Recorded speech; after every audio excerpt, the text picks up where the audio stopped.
el Señor. Realmente es hermoso poder cantarles juntos, Santo, Santo, Santo. Amén. Es increíble porque ahí en el boletín incluso está el Salmo 96, la dicha que tenemos de contemplar la hermosura de su santidad, la hermosura de su santidad, deleitarnos en eso que en un estado natural nos puede llenar de terror, puede ser un deleite porque nos acercamos por medio de Cristo. Amén. Iglesia, hoy vamos a estar en Lucas capítulo 9, versículos del 7 al 9, pero primeramente quiero que veas ahí el versículo 6. Eso es de la prédica anterior que dice que ellos salieron e iban por las aldeas anunciando el evangelio y sanando por todas partes. Son, como llamaba John Flavel y John MacArthur, 12 hombres comunes y corrientes.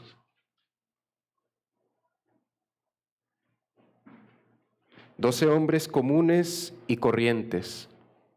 Aquí van estos 12 hombres y van anunciando el evangelio y sanando por las aldeas.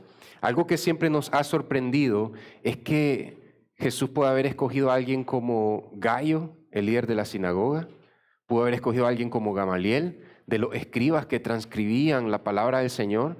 Jesús puede haber escogido a unos 6 Mateos con muchos recursos, pero Él escogió a hombres que quizás podrían ser un conflicto entre ellos, hombres no poderosos, y yo creo que es para que no nos quede duda que es a causa del poder de Dios que están haciendo lo que hacen. Y bien dice Romanos 11, 33 al 36, oh profundidad de las riquezas, de la sabiduría y del conocimiento de Dios, cuán insondables son sus juicios e inescrutables sus caminos. Pues ¿quién ha conocido la mente del Señor? ¿O quién llegó a ser su consejero? ¿O quién le ha dado a él primero para que se lo tenga que recompensar? Porque de él, por él y para él son todas las cosas. A él sea la gloria para siempre. Amén. Amén, iglesia. Cuán insondables son sus caminos, que puede escoger a un Pedro, pescador, y a un Saulo de Tarso, estudiado con Gamaliel. Amén. Cuán insondables sus caminos, que te puede escoger a ti y a mí para anunciar su evangelio, vivir su evangelio. Iglesia, podemos leer ahí Lucas capítulo 9, versículos del 7 al 9. Dice así la palabra del Señor. Herodes oye hablar de Jesús. Herodes el tetrarca se enteró de todo lo que estaba pasando y estaba muy perplejo. Préstale atención a esa palabra perplejo. Es aterrorizado prácticamente, porque algunos decían que Juan había resucitado de entre los muertos, otros que Elías había aparecido y otros que algún profeta de los antiguos había resucitado. Entonces Herodes dijo, a Juan yo lo hice decapitar. ¿Quién es entonces este de quien oigo tales cosas? Y lo más curioso, y procuraba ver a Jesús. Iglesia, hoy vamos a estudiar cómo la naturaleza de Herodes nos muestra la naturaleza humana antes de venir a Cristo. Porque este pudo haber sido nuestro estado o es el estado de algunas personas que crean complejidades en torno a nosotros y no entendemos por qué esta persona me está atacando. Esta persona la tiene contra mí, pero realmente no es que la tenga contigo de manera personal. Simplemente es que esta persona reconoce por tu forma de vivir, cuando vives fielmente acorde a las Escrituras, cuando eres fiel a tu llamado, esta persona reconoce, no que le caes mal, sino que un día Jesús vendrá a juzgar a todos, vivos y muertos. Y eso es lo que saca de quicio a algunas personas. Incluso dentro del cristianismo, Jonathan Edwards le llama a algunos tipos de personas que son amigos del cristianismo, pero que no han sido convertidos al cristianismo. Estas personas pueden llegar a atacar tu vida, tu familia, tu forma de ser, tu forma de tratar en el trabajo, en la calle, con la gente, porque anuncia que es mejor vivir bajo el temor del Señor, en dependencia de la justicia de Cristo, porque un día Jesús volverá. Y eso es lo que no le gusta al reino del hombre. Quiero que veas aquí, iglesia, el objetivo es dejar un recurso para estar claros que no es un ataque personal hacia tu persona, sino que el reino del hombre se opone al reino de Dios que ya está en tu vida y en tu corazón. Si has creído en Cristo, este es un escenario que se tiene que dar sí o sí. Es extraño ver un cristiano que no sufra por Cristo. Sería algo único en su tipo. Pero dice el versículo 7 que Herodes el tetrarca se enteró de todo lo que estaba pasando. ¿Qué es todo lo que estaba pasando? El versículo 6. 12 hombres comunes recorren Galilea, donde él es un gobernador, él es uno de los tetrarcas de toda Israel, él está en la zona de Galilea, y él se da cuenta de que Jesús y sus 12 discípulos andan anunciando el evangelio del reino. Espérate, yo soy Herodes, yo tengo un reino, ¿por qué se está anunciando otro reino en Galilea? Herodes se enteró de esto, y no solo eso, yo trato de construirles mi papá les construyó un templo, les hizo un templo amplio, Herodes el Grande, y yo estoy tratando de llevarme bien con los fariseos, pero aquí hay unos discípulos que están sanando gente, haciendo que los cojos salten, haciendo que los ciegos miren, y eso es algo que mi gobierno, mi imperio, mi poder no puede hacer. No puedo competir contra esto. Herodes el tetrarca se enteró de todo lo que estaba pasando. Es curioso, hermano, hermana, si te pones a pensar, 12 hombres comunes, empoderados, con poder y autoridad. Decía John Piper que la ley del Señor, los 10 mandamientos, tienen autoridad, pero que Jesucristo, aparte de tener autoridad, tiene poder para que tú y yo podamos obedecer la ley de Dios. Por eso el Nuevo Testamento le llama la ley de Cristo. Y estos apóstoles salen con poder y autoridad y anuncian el reino de Dios y sanan a la gente. Esto es una amenaza para Herodes, esto es una amenaza para el reino del hombre. Y decimos, espera, debería de alegrarse el reino del hombre porque van a haber civiles, súbditos sanos. Sí, pero Herodes tiene otros miedos más profundos, pero quiero que partamos de aquí. Siguiente, el mismo evangelio que vivifica a los que creen, el mismo evangelio que capacita a los débiles, el mismo evangelio que está santificando tu vida, alejándote del pecado, el mismo evangelio que está trayendo bendición a tu hogar, es el mismo evangelio que dejó perplejo a Herodes. Es el mismo evangelio que deja perplejo al reino del hombre. Como dice el punto número 1, cuando el hombre natural, cuando el hombre caído queda perplejo frente al reino de Dios, tratará de distorsionarlo o de destruirlo. Creo que es más fácil entender el tratar de destruir el reino de Dios porque me dejó perplejo un ateo, perdón, un hombre que mira que Dios le da la ley escrita en sus corazones y que Dios ha puesto eternidad en el corazón del hombre, como dice Eclesiastés, se da cuenta, si esto es cierto, entonces yo estoy en problemas. Y la conclusión natural es, tengo que destruir el reino de Dios en mi vida. Y esta persona pasa a ser un ateo. Entonces, esto es lo que te quiero decir cuando te digo, el hombre natural queda perplejo frente al reino de Dios y puede tener esta tendencia. No siempre ocurre así, porque tú y yo probablemente quedamos perplejos ante el reino de Dios, pero la gracia del Señor nos llamó a arrepentirnos de nuestros pecados, a alejarnos de nuestros pecados y a correr en confianza plena en Cristo. Pero en el hombre caído, esto queda así, un intento de destruirlo o bien distorsionarlo. Herodes pensó, quizás puedo hacer de Jesús un aliado para mi imperio. ¿Cuántas personas, hombres caídos, se introducen al cristianismo, se introducen a las iglesias y dicen, quizás pueda tomar esta imagen de Jesús y suavizarla un poco? Esto fue lo que hicieron los norteamericanos en los años 30, los años 60, los años 70, con películas de Jesús que muestran el mensaje del Evangelio, pero el aspecto de Jesús o su manera de actuar a veces se parece más a un hippie que al Jesús de la Biblia.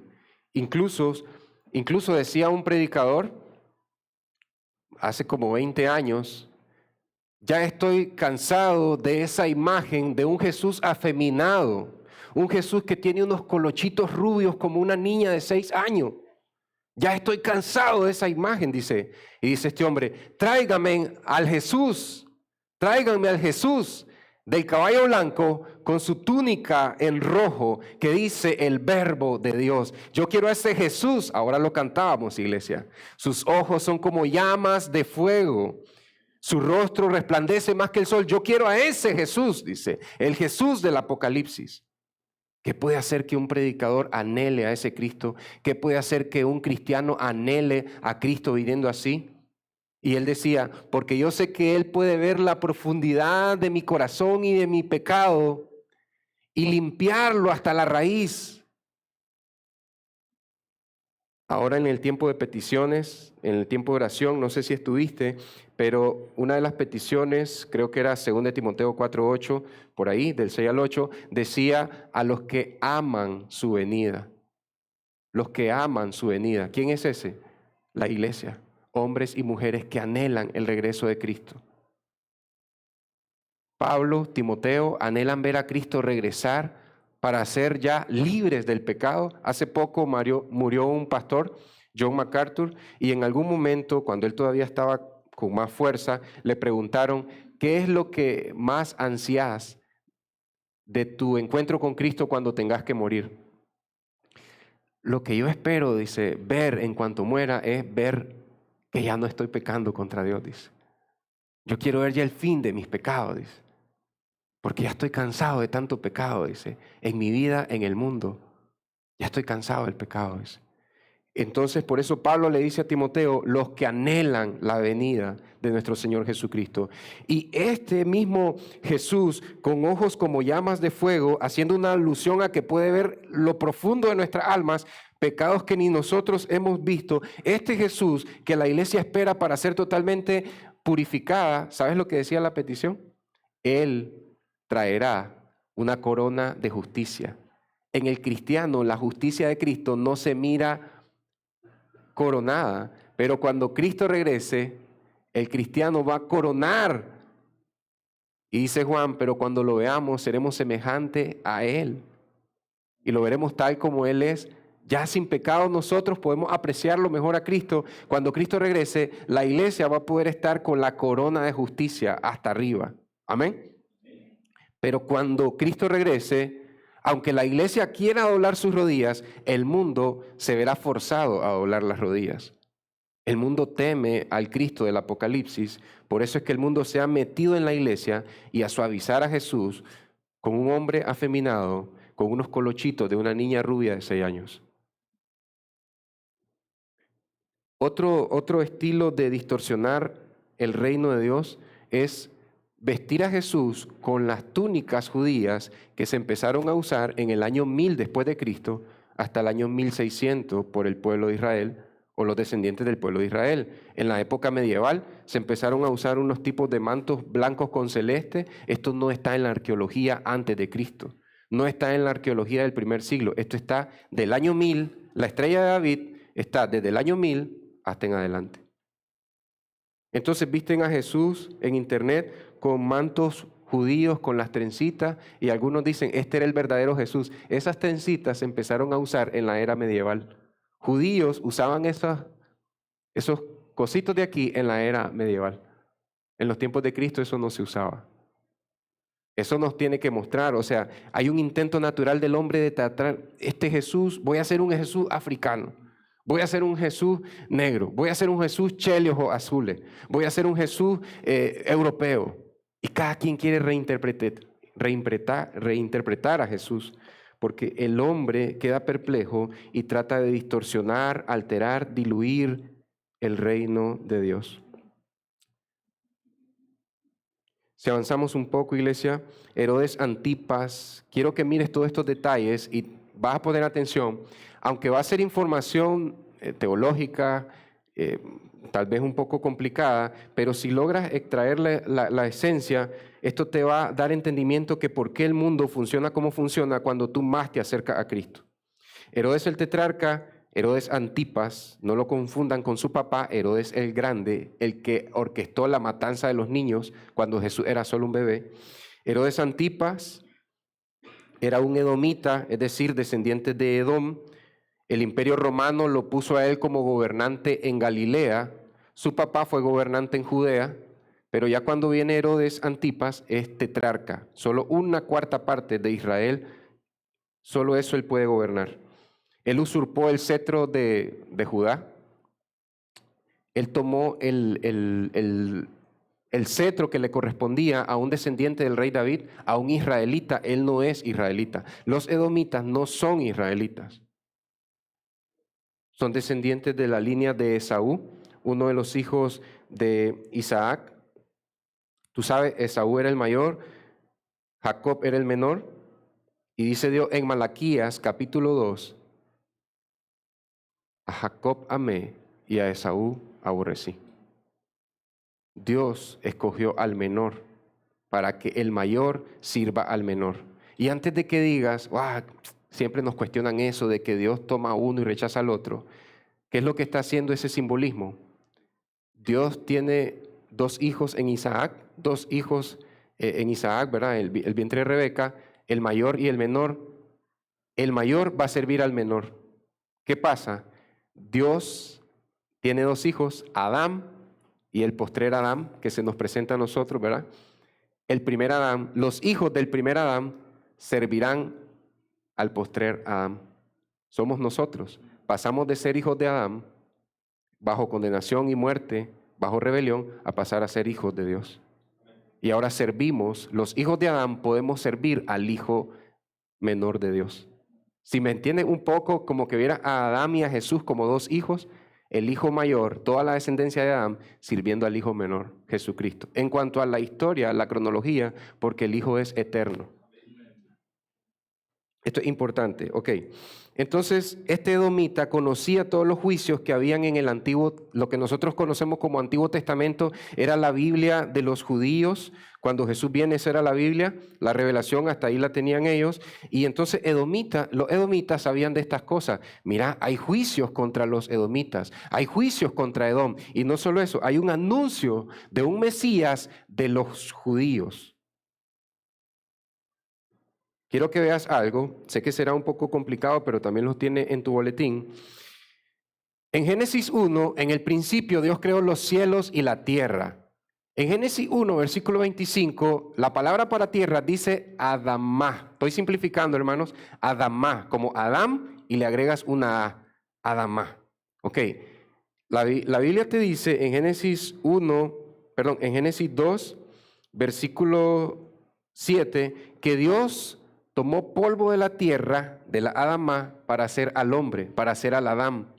En la historia te está mostrando que de la tierra sale el hombre. Ya vas a ver lo que esto te va a dar y a arrojar. Ok.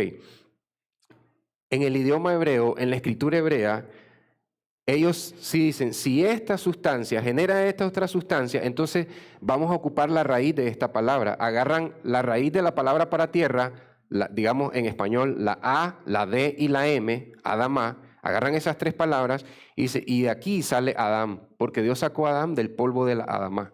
Entonces ellos están usando la raíz para la palabra, ahí tienes la A, la D y la M, y en la escritura hebrea va así, nosotros escribimos de izquierda a derecha, y ellos escriben de derecha a izquierda, al igual que los árabes y otras culturas así. Ok, entonces tiene esta raíz, Dios sacó de la tierra, sacó a Adán, entonces dejamos la raíz gramatical, la misma palabra. Ok, ¿qué pasa con la tierra? La tierra en ese entorno era algo rojiza, y de la misma palabra para tierra toman el color rojo, que sería algo así como Audam, el rojo.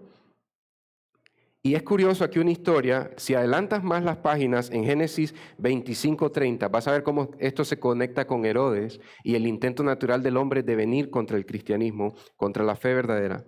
Le dice Esaú a Jacob, cuando está haciendo aquel potaje rico, te ruego que me des guisado audam, guisado rojo, rojizo como el color de la tierra. Te ruego que me des guisado rojo, pues estoy agotado. Por eso lo llamaron, dice la Biblia, Edom. ¿Qué es Edom? Tomas el nombre de Esaú, dejas solo la E y le pones lo que sigue para rojo en hebreo, Edam.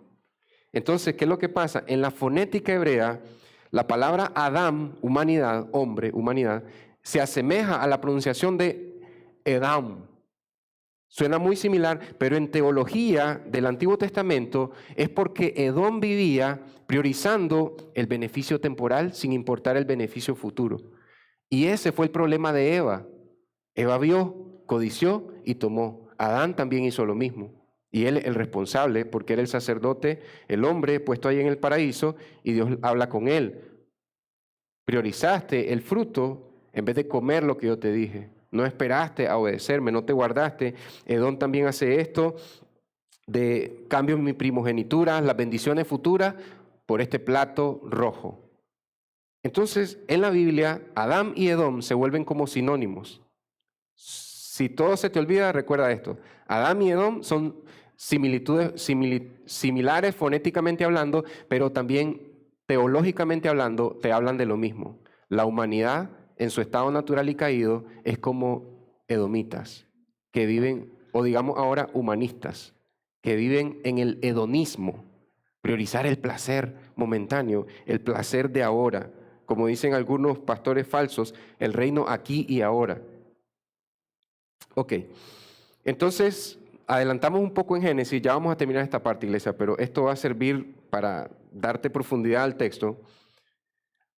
Cuando ya Jacob es un viejo y Jacob va a heredar a sus hijos, este anciano llama a los 12 hijos de Jacob, a sus hijos, que son los 12 patriarcas de las 12 tribus del antiguo Israel.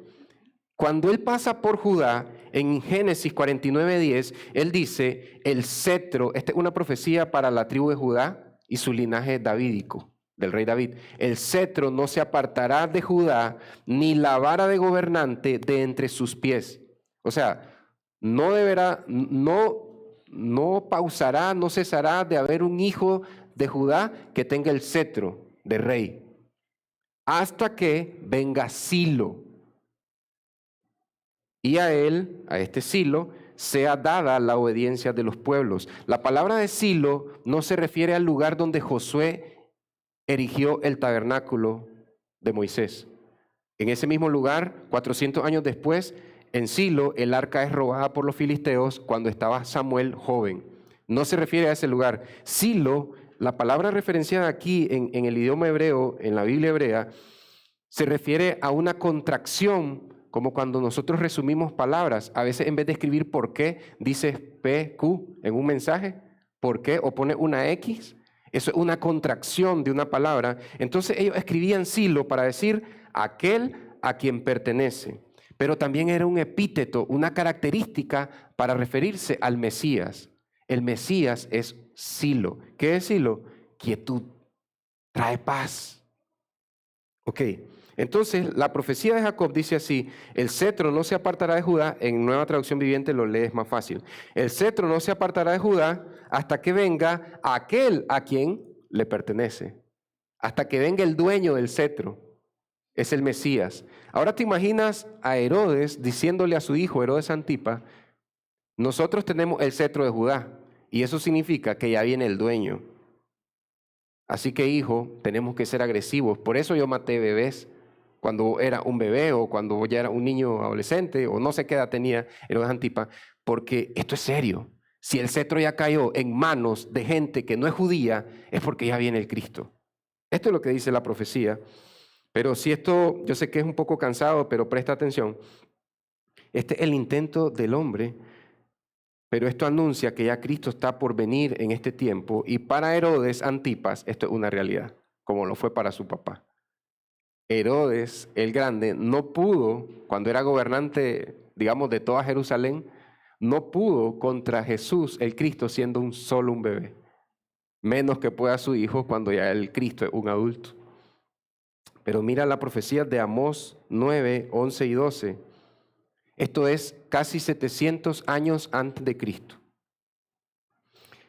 Está hablando en un tiempo futuro. Ya el rey David ya murió, creo que es año 900, año 1000 antes de Cristo. Han pasado varios siglos. Están los hijos de David reinando en Judá. Y dice, en aquel día levantaré el tabernáculo caído de David, repararé sus brechas, levantaré sus ruinas y lo reedificaré como en el tiempo pasado, como cuando estaba David. En aquel día levantaré el tabernáculo caído de David. O sea, ustedes, reyes de Judá, descendientes de David, el tabernáculo, la casa de David está derrumbada. En aquel día futuro yo reedificaré la casa de David como en el pasado cuando estaba David. Para que tomen, dice algunas traducciones, para que Israel tome posesión del remanente de Edom, para que Israel tome posesión del remanente de Adán, para que Israel se apodere o dirija, lidere y posea el remanente, un remanente de la humanidad. Y de todas las naciones donde se invoca mi nombre. ¿Cuál nombre? Declara el Señor. El Señor. Todas las personas que invocan el nombre del Señor serán poseídas por el tabernáculo caído de David que Dios va a levantar. Ok. Pasamos hasta Hechos de los Apóstoles, capítulo 15. Están las columnas de la iglesia y entre ellos está Jacobo, no el apóstol. Jacobo, columna de la iglesia que escribe la carta de Santiago. Y está una discusión en el Concilio de Jerusalén porque primero el Espíritu Santo viene a judíos. Judíos hablan en otras lenguas, en señal de que el Espíritu Santo está dando un corazón de carne a ellos. Pero ahora hay gentiles hablando en otras lenguas, siendo llenos del Espíritu Santo y recibiendo un corazón de carne. ¿Qué hacemos con estos gentiles? ¿Se circuncidan? ¿Guardan la ley de Moisés a cabal? ¿O siguen siendo gentiles que creen en Cristo y son agregados al pueblo de Dios con sus culturas gentiles sin paganismo? Y en esto habla Jacobo, Hechos 15, versículo 13, y dice, escúchenme, hermanos. Simón ha relatado cómo Dios al principio tuvo a bien a tomar de entre los gentiles un pueblo para su nombre. Ya había pasado la conversión de Cornelio en Hechos 8, ya habían gentiles, el etíope, ya se estaban convirtiendo y recibiendo el Espíritu Santo, recibiendo un corazón de carne, no solo para judíos, sino también para gentiles. Pedro llegó a contar esto y dice el 15, y con esto concuerdan las palabras de los profetas tal como está escrito. Es decir, está pasando lo que fue escrito hace 700 y pico de años. Después de esto, Jacobo, Santiago, empieza a citar a Amós 9, 11, 12. Reedificaré el tabernáculo de David que ha caído y reedificaré sus ruinas y lo levantaré de nuevo, o sea, como al principio. Dice el 17, para que el resto de los hombres... Mira el cambio que hace Jacob, inspirado por el Espíritu Santo, para que el resto de Adán busque al Señor. O sea, esto que estamos viendo es que el resto de Adán está buscando al Señor Jesucristo. Se está cumpliendo lo que dijo Amós. Aquí está Dios reedificando la casa de David, reedificando la casa de Dios, el templo de Dios. Y todos los gentiles que son llamados por mi nombre, dice el Señor. Para los apóstoles, para las columnas de la iglesia, la reedificación del templo de Dios, la reedificación de la casa de David ocurrió cuando judíos y gentiles vinieron a una a adorar a Cristo, a creer en Cristo. Esto lo dice una de las columnas de la iglesia. Si apartas tus reinterpretaciones actuales, vas a ver que Jacobo dice, ya se cumplió. Ellos miraban que se estaba reedificando la casa de David y que no necesitaban un descendiente de David porque ya vino, es Cristo, murió por nosotros y ahora vive en el trono del cielo dándonos vida, sanidad y poder para predicar su palabra. Si hasta aquí no entendiste, solo resumamos con este párrafo. En conclusión, hermanos, Dios designó a Judá para que custodiara el cetro, no le pertenecía a los hijos de David, solo eran custodias. Dios designó prestó el cetro a Judá, Luego lo apartó de Judá y se lo entregó a los edomitas, al hombre natural, como señal de que ya la venida del Mesías estaba sobre sus talones. Finalmente, Dios reedificó el tabernáculo de David al hacer que judíos y gentiles sean llenos del Espíritu Santo y que vengan en obediencia a Cristo. O sea que si un judío de hace 1000 años, de nuestros tiempos, quiere ser parte del pueblo de Dios, tiene que venir en obediencia a Cristo. Si un gentil quiere ser parte del pueblo de Dios, tiene que venir en obediencia a Cristo, porque eso fue lo que Jesús oró en Juan 17.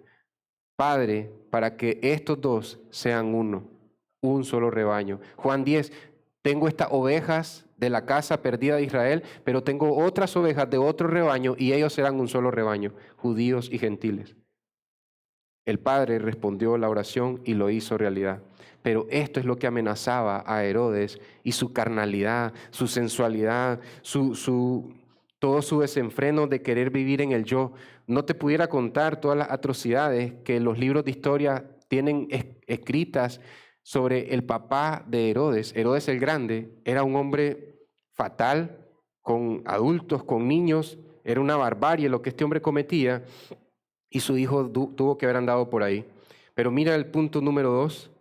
¿Por qué Herodes se queda perplejo? El hombre natural, el hombre caído, no viene a Cristo porque persigue la virtud propia. ¿Qué decían los griegos?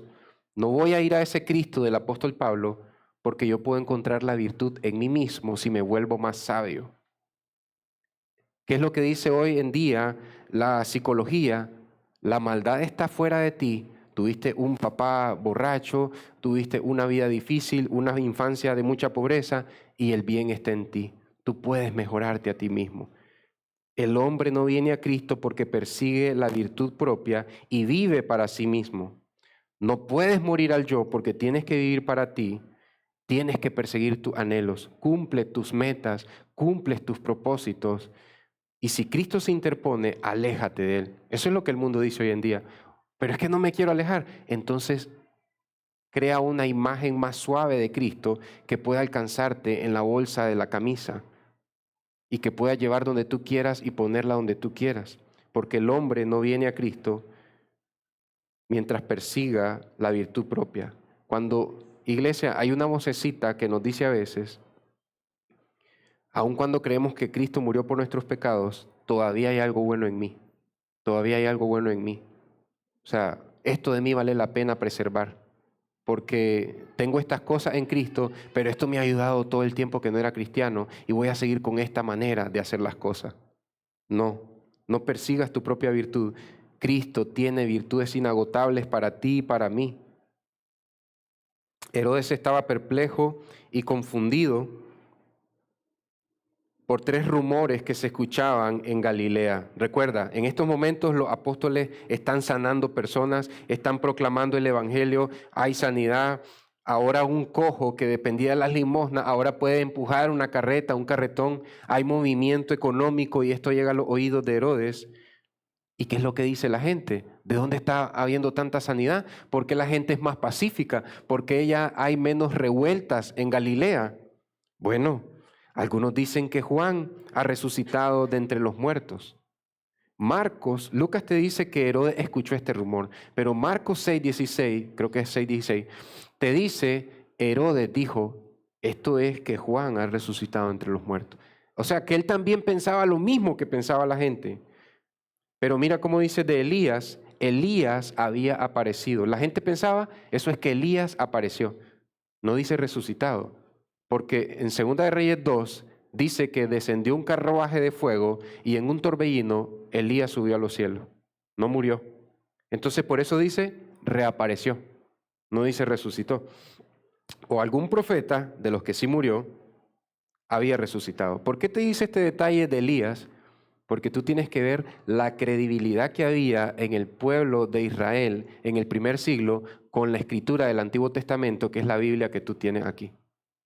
Puedes descansar en las promesas del Señor, que están para su pueblo, judíos y gentiles, que creen en el Mesías de Dios. Es el mismo Mesías judío que ya vino.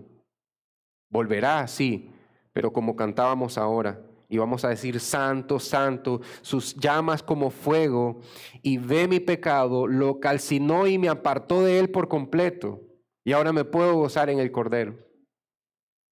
La iglesia no tendrá miedo cuando venga ese poderoso guerrero a juzgar la tierra, porque sabe la iglesia que ya fue juzgada en la cruz del Calvario.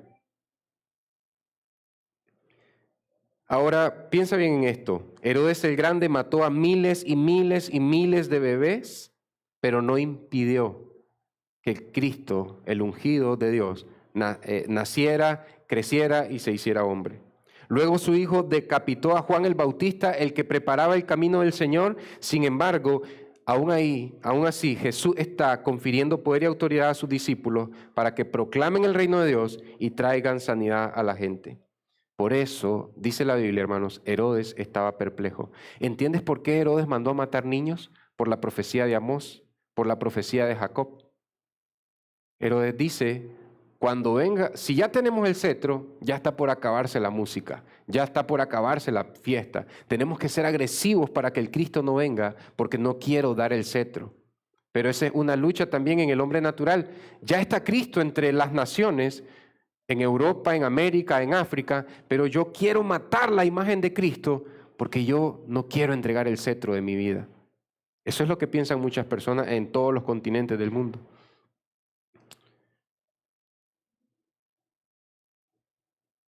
Entonces Herodes dijo, a Juan yo le hice decapitar. ¿Quién es entonces este de quien oigo tales cosas? Herodes decía, una de dos, o Juan resucitó y Juan no hacía milagros, este hombre sí hace milagros. Entonces, si Juan resucitó y hace milagros, el pueblo está detrás de él por las sanidades y por el reino de Dios. Juan el Bautista tiene el poder de matarme. Y si no es Juan, y si es el ungido, me va a quitar el cetro. ¿Quién es este hombre? No me deja dormir. Quiero que piense acá, iglesia, que los gobernantes mandaban a matar a miles de personas sin rostro y sin nombre. Pero Juan el Bautista, en la conciencia de Herodes, no lo dejaba dormir. Ese hombre que él mandó a matar tenía un rostro, era la voz que proclama en el desierto, el camino del Señor. Y tenía un nombre, Juan el Bautista. No lo dejaba dormir, no lo dejaba tranquilo. Los poderosos se muestran como sonrientes, pero por las noches la conciencia no los deja dormir y se preguntan, ¿quién es este que vino a la tierra y que no me deja tranquilo en paz? Es Jesucristo llamando a los hombres rebeldes al arrepentimiento, a los poderosos, a los débiles al arrepentimiento. ¿Por qué Herodes temía tanto que fuera el Mesías? Porque si era el Cristo de Dios, aparte de entregar el cetro de Judá, Herodes tenía que renunciar al placer, a la posición y al poder. Si recuerdas Génesis 3:6, dice, después de la tentación de la serpiente, Eva vio el fruto y miró que era agradable para comer. Esa búsqueda humana del placer era codiciable a los ojos. Si yo obtengo ese carro, si yo obtengo esa moto, si yo obtengo ese tipo de ropa, si yo obtengo ese tipo de zapatos, me va a dar una posición.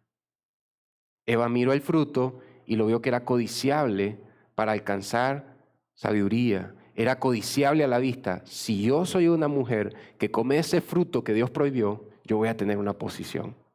No voy a ser la mujer rebajada o débil o frágil. Si yo obtengo ese fruto que Dios dice que no, yo voy a tener una posición. Y para alcanzar sabiduría, ¿sabes qué es lo que dice el hombre natural? El conocimiento es poder. Pero ¿hasta qué punto eso es cierto? ¿Poder para qué? ¿Cuántos hombres se han muerto con cerebro así y el corazón vacío sin Cristo? Y ahora están en el infierno, en tormentos. ¿De qué sirvió todos sus aportes que dejaron a nosotros, más que para que nos sirvan de bendición a nosotros? Es lo que dice Proverbios, que el necio trabaja y al final el justo goza las cosas. Y al final, en la tierra quedarán solos los santificados en Cristo. Entonces, piénsalo de esa manera. Y luego dice 1 Juan 2, esto es lo que estaba, la lucha de Herodes, esa tensión que hay en el mundo hoy en día. Juan 2:15 al 17, no amen al mundo ni las cosas que están en el mundo. Y dice, si alguien ama al mundo, no se refiere al planeta Tierra, al sistema mundano y terrenal, materialista, al sistema hedonista, humanista. Si alguien ama al mundo, el amor del Padre no está en él. Ahora mira la descripción de Juan, cómo describe al fruto que tentó a Eva y a Adán. Porque todo lo que hay en el mundo, la pasión de la carne, placer, la pasión de los ojos, Eva vio que el fruto era codiciable a los ojos, posición, la pasión de los ojos, si yo trabajo en ese lugar, voy a tener esta posición. Si yo consigo esto, si yo logro esto, la pasión de los ojos y la arrogancia de la vida. Estas tres cosas no provienen del Padre, sino del mundo. El mundo pasa y también sus pasiones, pero el que hace la voluntad de Dios permanece para siempre. Iglesia, a veces el mensaje suena fuerte, contundente, pero es porque el anhelo de nosotros y mi anhelo como pastor y predicador es verte para siempre, que permanezcas para siempre, porque aquí dice, no los que conocen la voluntad de Dios, no, el que hace la voluntad de Dios permanece para siempre. Y la voluntad de Dios es que no tomes del fruto del mundo, que tomes del fruto de la vid que es Cristo, el ungido de Dios. Pero Herodes se aferraba al fruto de este mundo, placer, posición y poder. Eso se empuja ahora en muchos lugares, incluso iglesias, placer, posición y poder. Pienso yo que esas tres cosas se pueden conseguir en Cristo porque Cristo dio poder a sus discípulos. Y Él nos puede dar poder a nosotros para el diario vivir, darnos oxígeno, fuerzas, pero también darnos poder para la lucha contra nuestra propia carne. Hay poder en Él, hay una posición. Eran hijos de desobediencia y pasan a ser hijos de Dios. Y hay un placer. Cuán hermoso es deleitarse en la hermosura de su santidad. Entonces, Herodes procuraba ver a Jesús. Dicho de otra manera, Herodes trataba de ver a Jesús. Decía Matthew Henry, un puritano de 1600, Herodes trataba de ver a Jesús, pero ¿por qué no iba a verlo? Un hombre tan poderoso, con tantos camellos y caballos, igual que su padre, dice.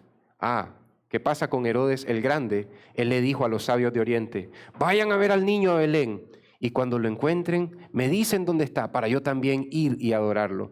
Cuando estos sabios de Oriente regresan por otro camino, él se enoja porque no le dijeron dónde estaba el Mesías bebé, no le dicen dónde está. ¿Y qué hace él? Manda a matar a todos los niños de Belén. Curiosamente, esa es la solución del mundo actual. Los problemas son los bebés, entonces necesitamos clínicas de aborto. Matar a los bebés era la solución para Herodes. Edom, el mundo, la humanidad sin Cristo. La solución es matar bebés. ¿Cómo? ¿En una clínica de aborto o con un teléfono? ¿Cómo? Dañando sus neuronas. Es curioso, en Silicon Valley, todos esos hombres que trabajan ahí, hombres y mujeres que hacen dispositivos y aplicaciones, no dejan que sus hijos que estudian en Silicon Valley, en Estados Unidos, usen dispositivos porque dicen que retrasa y obstruye el desarrollo neuronal. A veces uno dice, los chavalos de ahora son todos como despistados, no miran a los adultos, no los saludan, sí, porque estamos dañando a nuestros hijos con nuestros teléfonos. Ese es el plan de la humanidad. Te voy a dar teléfonos, voy a invertir ingeniería de miles de millones de dólares para que un niño de 3 años pueda usar este dispositivo. Porque Herodes quiere seguir matando niños. Edom, la humanidad caída, quiere seguir matando niños con teléfonos y tablets.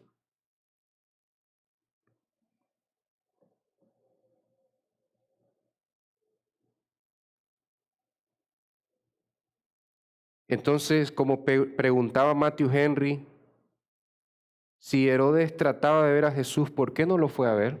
¿Sabes qué podría decir Jesús? Lucas 6 dice Jesús, ¿por qué me llaman Señor, Señor y no hacen lo que les digo? Herodes no llamaba a Jesús Señor. Herodes rechazaba a Jesús como Señor. Lo que la Biblia dice es que Herodes trataba de ver a Jesús. Jesús le pudo haber dicho a Herodes, ¿por qué, Herodes? ¿Por qué me tratas de ver y no me vienes a ver? ¿Sabes que hay personas que les preguntas, mira, ¿ya creíste el Evangelio? ¿Ya confiaste en Jesucristo? ¿Y qué dice la gente? Mira, ¿a dónde vas cuando muras? ¿Al cielo o al infierno? Bueno, trato de llevar una vida que agrade a Dios, pero ya buscaste en Él salvación y perdón. Estoy tratando. Herodes trataba también. Trataba de ver a Jesús. ¿Sabes que hay un canto de estas iglesias neopentecostales que dice, quiero conocer a Jesús, quiero ver a Jesús? Jesús pregunta a esas iglesias, si me quieren ver, ¿por qué no me han venido a ver? A veces fantaseamos y decimos, qué salvaje de haber estado ahí y ver a Jesús, caminar, predicar, no meterse en el tiempo, solo verlo, no en una película, sino realmente, no como esa película, esa serie de mormona de Chosen, no, sino verla tal cual, como el Jesús histórico. Qué salvaje sería eso. Y Jesús dice, ¿por qué me tratas de ver y no me viene a ver en mi palabra? Esto, las Escrituras dan testimonio de mí, dice Jesucristo. Estás tratando de verme cada semana en tu casa y en la iglesia, pero no vienes a mi palabra a verme. Herodes trataba de ver a Jesús, pero nunca fue a verlo. ¿Qué pasó? La tendencia del corazón humano, no regenerado, si trata de acercarse a Dios, si trata de ver a Jesús y preserva su pecado, solo puede terminar en dos cosas. Una conciencia cauterizada, un corazón endurecido, o ya estoy cansado de que la palabra de Dios me diga que soy un pecador. He tratado de ver a Jesús, pero no hay un cambio y me sigue diciendo pecador. Niego a Cristo, niego la fe. Entonces hago un cristianismo más digerible para mi carne o rechazo totalmente las iglesias. Y es la gente que dice, no, es que yo no creo en ninguna iglesia, todas son malas. Pero es porque les molesta ver que la palabra de Dios hiere nuestras conciencias. Pero el mismo que causa la herida es el mismo que sana la herida. En el Calvario, con la sangre del Cordero, sana nuestras heridas. Por sus llagas fuimos sanados. Amén. Entonces, es curioso esto, ¿verdad? ¿Qué es lo que pasa, hermanos? Juan el Bautista le dijo en su cara a Herodes, estás con la mujer de tu hermano, estás en adulterio. Y Herodes quería escuchar a Jesús. Y dicen los evangelios, a Herodes le gustaba escuchar a Jesús. Le gustaba escuchar a Jesús, pero le gustaba estar en adulterio. 3 años después, termina el ministerio de Cristo, Herodes se burla de Cristo y lo manda a matar junto con Pilatos y los líderes judíos. No puedes estar años y años queriendo ver a Jesús, queriendo preservar tu pecado, porque terminarás como Herodes.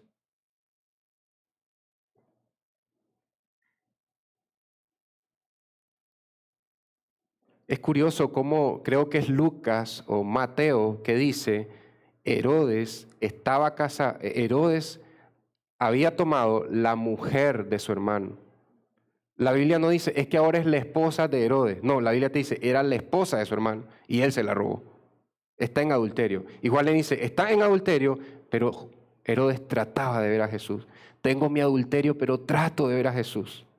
Endurecimiento entre años para Herodes. O negar el cristianismo y renunciar a la fe.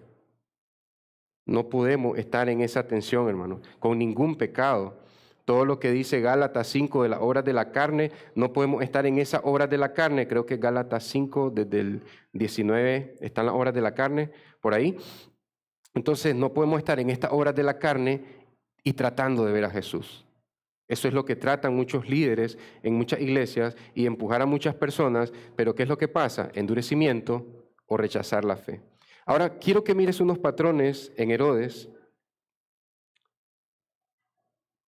Luego de pasar del juicio injusto de los líderes judíos que rechazan a su propio Mesías judíos, lo mandan a donde Pilatos. Pilatos manda a Jesús a donde Herodes. Y mira cómo Herodes, después de 3 años, bueno, del ministerio de Jesús, pero de que él estaba chiquito, él quería conocer a Jesús, pero nunca fue, porque su papá le enseñó, decí que querés, pero nunca vayas donde Jesús. Decí que querés a Dios en tu vida, pero nunca vayas a Dios rendido. Decí que querés ver a Jesús, pero nunca soltés tu pecado.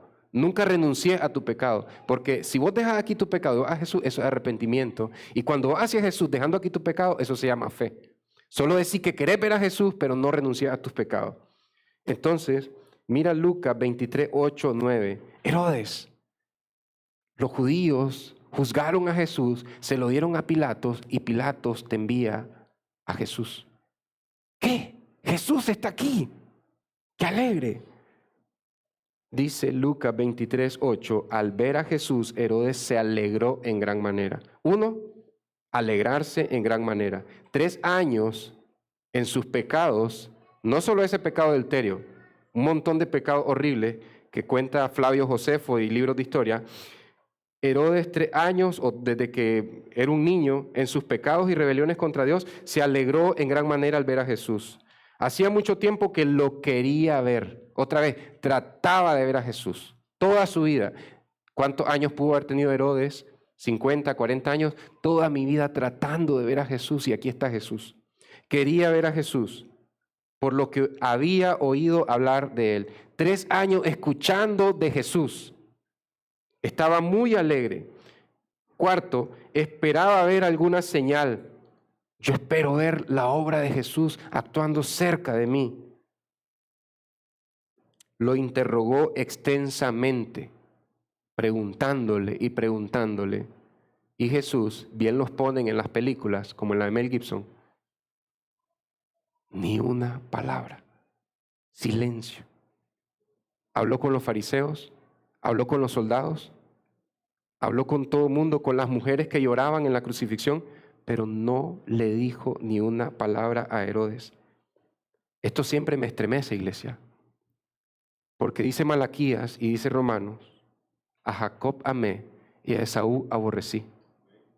Y aquí está Dios encarnado aborreciendo a Esaú en completo silencio. No porque tenga la sangre de Esaú, sino porque tiene la actitud de Esaú. Porque ¿quiénes son los hijos de Dios? Los que son hijos de Abraham por la fe.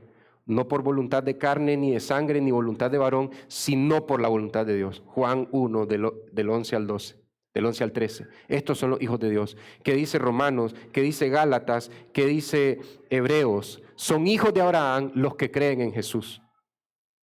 Son verdaderos israelitas los que creen en Jesús. Son verdaderamente el pueblo de Israel, el pueblo de Dios, judíos y gentiles que creen en Cristo. De manera que cualquier hombre, aunque sea un israelita, que no cree en Cristo, es hijo de Edom. No por sangre, sino por la actitud. Entonces, cuando dice a Esaú aborrecí, todo hombre materialista que prioriza el bien presente, en lugar de sacrificar hoy para tener, no en 10 años, no, para tener toda la eternidad con Cristo, ese hombre que rechaza la eternidad placentera con Dios por medio de Jesucristo, ese para mí es Esaú. Y Jesús guardó silencio porque él dice, 3 años tengo de ministerio y en 3 años solo trataba de ver a Jesús. Nunca tomaste un camello ni un caballo para venir a verme. Ni una palabra. El hombre natural trata de ver a Cristo, pero sin obedecer su palabra. El hombre caído trata de ver a Cristo, pero sin obedecer su palabra. El hombre trata de ver a Cristo sin alejarse de su propio pecado. No puedes, dice Eclesiastés, no puedes aferrarte a algo si no te sueltas de algo primero. No puedes aferrarte a la cruz del Calvario. Pero lo voy a hacer aquí. No puedes aferrarte a la cruz del Calvario si primero no sueltas tu pecado, tu egoísmo, tu incredulidad, tus miedos. No puedes estar entre dos mundos. No puedes ser un corazón dividido. No puedes ser como la ola del viento que va y viene. Y esto era Herodes. Le gustaba que salvaje que predica Juan el Bautista. Pero no me voy a arrepentir de mis pecados. No voy a entregar el control de mi vida a Jesucristo, el judío, el Mesías judío de Dios. Trata de ver a Cristo, pero sin obedecer. y esto está en su palabra por todas partes, pero mira ahí Ezequiel 33.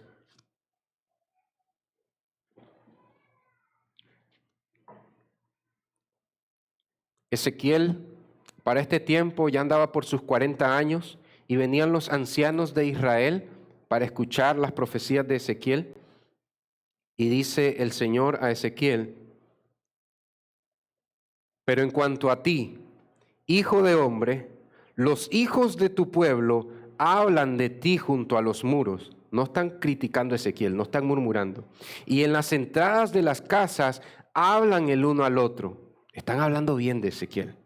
Cada cual a su hermano diciendo: vengan ahora y oigan cuál es la palabra que viene del Señor. Vamos a escuchar a Ezequiel profetizar. Dice el Señor, versículo 31, y vienen a ti como viene el pueblo. Espérate, son los ancianos de Israel. Y vienen a ti como viene el pueblo y se sientan delante de ti como pueblo mío. Señor, son ancianos del pueblo de Israel. Vienen a mí, vienen a ti como pueblo mío a escucharte. Y dicen en sus casas: vamos a escuchar al profeta de Dios. Agarran a sus casas esos ancianos y dicen: vamos. Y se llevan a un hijo, pues los varones que se reunían ahí, a escuchar al profeta Ezequiel, todos sentados en el suelo o recostados así, escuchando a Ezequiel. Vienen a mí, vienen a ti como pueblo mío, oyen tus palabras y no las cumplen, sino que siguen los deseos sensuales expresados por su boca. ¿No te parece esto similar a Edom? A Herodes, quería ver a Jesús, pero seguía con la mujer de su hermano. Quería ver a Jesús, pero terminó matando a Jesús. ¿Por qué? O te endurece estar con tu pecado y querer ver a Cristo, o te hace: no, yo renuncio al cristianismo. Yo renuncio a un cristianismo tan fuerte. Voy a buscar una iglesia que no confronte tanto y que no hable del pecado. Ese es el camino de un corazón natural, sino que siguen los deseos sensuales expresados por su boca y sus corazones andan tras su ganancia. Entonces, iglesia, concluimos con esto. Y recuerda lo que te dije, esto es para que entiendas un poco del reino invisible del hombre que está en torno a nuestros hogares, a nuestras familias. Cuando estas plataformas nos dicen: puedes usar gratis Facebook. El reino del hombre no es aliado de los del reino de Dios. Tenemos que caminar de puntillas, con cuidado. ¿Cuánto tiempo va a estar ahí?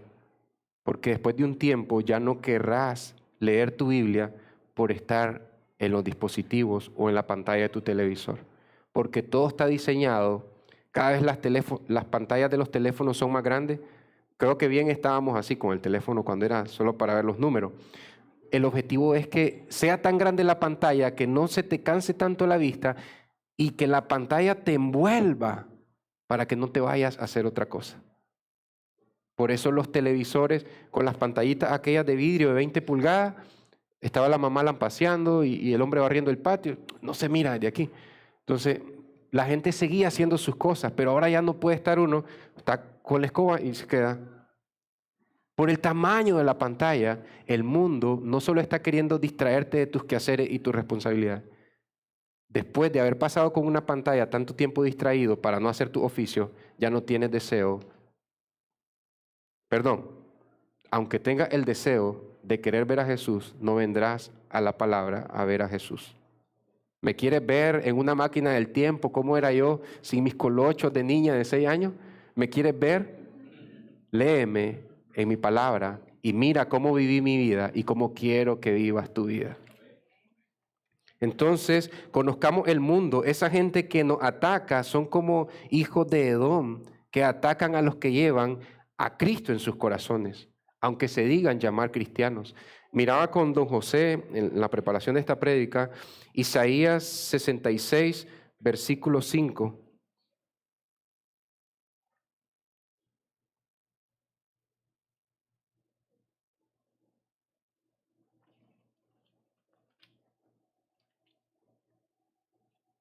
Si no es ese, le reclaman a don José. Dice: Oigan la palabra del Señor, ustedes que tiemblan ante su palabra. Isaías 66, versículo 5. Oigan la palabra del Señor, ustedes que tiemblan ante su palabra, los que tienen temor de Dios. Sus hermanos son israelitas también, sus hermanos que lo aborrecen. O sea, familiares, vecinos, amigos de ellos que lo aborrecen porque temen la palabra del Señor. Sus hermanos que lo aborrecen, sus hermanos que lo excluyen por causa de mi nombre, han dicho, sea el Señor glorificado. Personas que cantan a Dios en una iglesia cristiana te aborrecen por ser fiel a Cristo. Dicen en sus iglesias o dicen desde sus hogares, sea a Dios glorificado, pero cuando decide hacer algo por la causa de Cristo, te aborrecen en sus corazones. Es lo mismo. Ocurrió en Israel 700 años antes de Cristo y ocurre hoy en todo el mundo.